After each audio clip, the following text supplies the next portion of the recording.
যে এসআইআর এর উদ্দেশ্য, যেটাকে স্পেশাল ইন্টেন্সিভ রিভিশন বলা হচ্ছে, সেটা অ্যাকচুয়ালি রিভিশন নয়, সেটা এক্সক্লুশন করে কি করে মানুষকে ভোটার তালিকা থেকে বাদ দিয়ে মানুষের ভোটাধিকার খর্ব করে মানুষকে তার মৌলিক অধিকার থেকে বঞ্চিত করা যায়, সেটাই এদের একমাত্র উদ্দেশ্য এবং লক্ষ্য।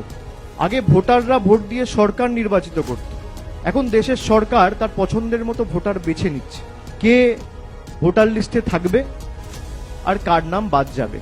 এবং তাদের লক্ষ্য কোনোদিন এসআইআর করে ভোটার লিস্ট ত্রুটিমুক্ত করা নয়। যদি তাই লক্ষ্য থাকতো, এই ভোটার লিস্টের নিরিখেই 2024 সালের আজ থেকে 1.5 বছর আগে লোকসভা নির্বাচন হয়েছে।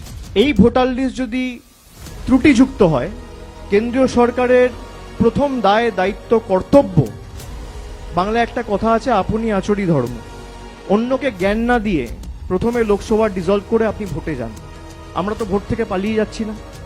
এই ভোটার লিস্ট যদি ত্রুটিযুক্ত হয়, তাহলে এই ভোটার লিস্টে আমিও সাংসদ হয়েছি, দেশের প্রধানমন্ত্রী থেকে শুরু করে, স্বরাষ্ট্রমন্ত্রী থেকে শুরু করে, অর্থমন্ত্রী থেকে শুরু করে, প্রতিরক্ষা মন্ত্রী থেকে শুরু করে যারা মন্ত্রিসভায় আছেন, প্রায় 60% বেশি প্রতিনিধি, তারা নির্বাচিত হয়েছে এই ভোটার লিস্টের নিরিখে।